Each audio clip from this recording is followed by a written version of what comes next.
की बात करें तो रायपुर से ही है, जहां पर कांग्रेस विधायक दल की बैठक है आज, जहां शाम 7 बजे होगी विधायक दल की बैठक। जी हां, विधानसभा सत्र में सरकार को घेरने की बनेगी रणनीति। नेता प्रतिपक्ष चरदास महंत के आवास में ये बैठक होगी। शाम 7 बजे इस बैठक को रखा गया है। कांग्रेस के सभी विधायक इसमें मौजूद रहेंगे और किस प्रकार से विधानसभा सत्र में सरकार को घेरा जाए, तमाम मुद्दों पर रणनीति बनेगी। और ये जो पूरी कवायद है, ये बैठक है, ये नेता प्रतिपक्ष चरदास महंत के आवास पर ही होगी। और लगातार दिलीप हमारे साथ बने हुए हैं।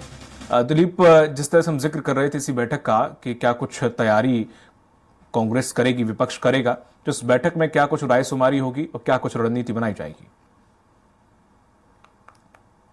क्योंकि कांग्रेस की नेता प्रतिपक्ष विधायक दल की बैठक है, नेता प्रतिपक्ष के निवास में होने जा रही है और कुल मिलाकर किस तरह से इस सरकार को, बीजेपी की सरकार को घेरे, उसके लेकर रणनीति बनाई जाएगी। खास करके किसानों के मुद्दे को लेकर रणनीति बनाई जा सकती है, क्योंकि धान खरीदी जो चल रहा है और जिस तरह से कांग्रेस ने अपने घोषणा पत्र में कहा था कि 20 क्विंटल प्रति एकड़ धान खरीदी की जाएगी, उसके अनुरूप धान खरीदी शुरू हो चुकी है। साथ ही साथ 3200 रुपया देने की बात कही थी कांग्रेस ने और किसानों को कर्जा माफी कहा था। लेकिन भाजपा ने 21 क्विंटल प्रति एकड़ धान खरीदी की बात कही और 3100 रुपया के हिसाब से देने की बात कही है दाम। लेकिन अभी जिस तरह से धान खरीदी चल रहा है, 1 नवंबर से शुरू हो चुका है, लेकिन जो कैबिनेट की पहली बैठक हुई थी उसमें धान खरीदी के मुद्दों को लेकर किसी तरह की कोई बात नहीं कही गई। उसमें केवल पीएम आवास का जो मामला है उसकी फाइल पर ही साइन हुई है। तो कहीं ना कहीं कांग्रेस इसको मुद्दा बनाएगी, मुद्दा बनाकर घेर सकती है, क्योंकि किसान एक जरूरी मुद्दा और भाजपा ने अपने घोषणा पत्र में 3100 रुपया प्रति क्विंटल दाम देने की बात कही है। तो वो कब तक देंगे, उसके लिए क्या प्रावधान किए जा रहे हैं, क्या कैबिनेट की बैठक में क्यों उसे नहीं लाया गया, इन तमाम चीजों को लेकर घेर सकती है। साथ ही साथ जो 21 क्विंटल प्रति एकड़ धान खरीदी की बात कही गई, उसको लेकर भी किसी तरह के कैबिनेट में प्रस्ताव नहीं लाया गया। अभी सभी जगह पर 20 क्विंटल ही प्रति एकड़ के हिसाब से खरीदी हो रही है।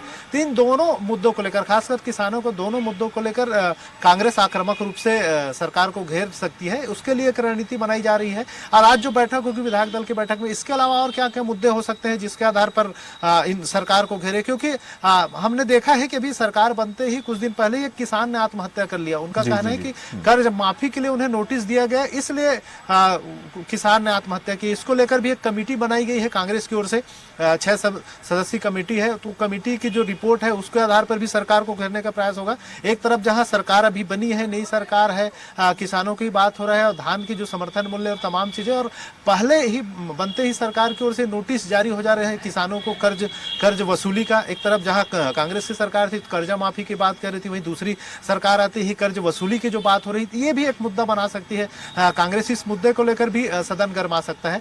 इसके अलावा जिस तरह से अभी नक्सल हमले लगातार बढ़े हैं, सरकार बदलते ही नक्सली घटनाओं में भी इजाफा हुआ है, उसको लेकर भी कहीं ना कहीं, हालांकि जो मुख्यमंत्री विष्णुदेव साय हैं उन्होंने दिशा निर्देश दिए हैं, डीजीपी सहित तमाम अधिकारियों की बैठक ली है और नक्सलियों पर तत्काल बड़ी कार्रवाई करने और तमाम तरह के जो हिदायत दिए हैं उन्होंने कि किस तरह से एक रणनीति बनाकर कार्रवाई हो, इन तमाम चीजों को लेकर पड़ताल की है, समीक्षा की है।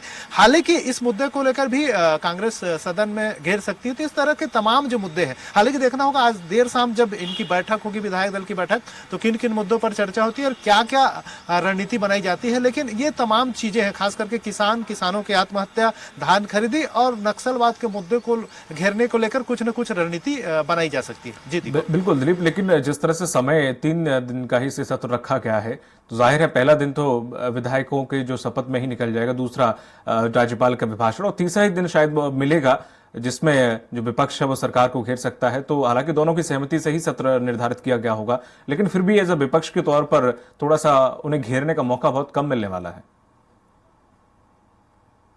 वक्त कम है दीपक, लेकिन विपक्ष चाहेगी कि अपनी उपस्थिति दर्ज कराए सदन में, अपने तीखे तेवर दिखाए। तो आखिरी दिन सदन हंगामेदार रहने के आसार होंगे, क्योंकि 3 ही दिन क्या है, दूसरे दिन तो अभिभाषण में चला जाएगा। तो तीसरे दिन जब चर्चा होगी अभिभाषण को लेकर, तब हो सकता है कि विपक्ष इस दौरान, प्रश्नकाल के दौरान ही स्थगन प्रस्ताव वगैरह लाए और कुछ चर्चा कराने की मांग करे।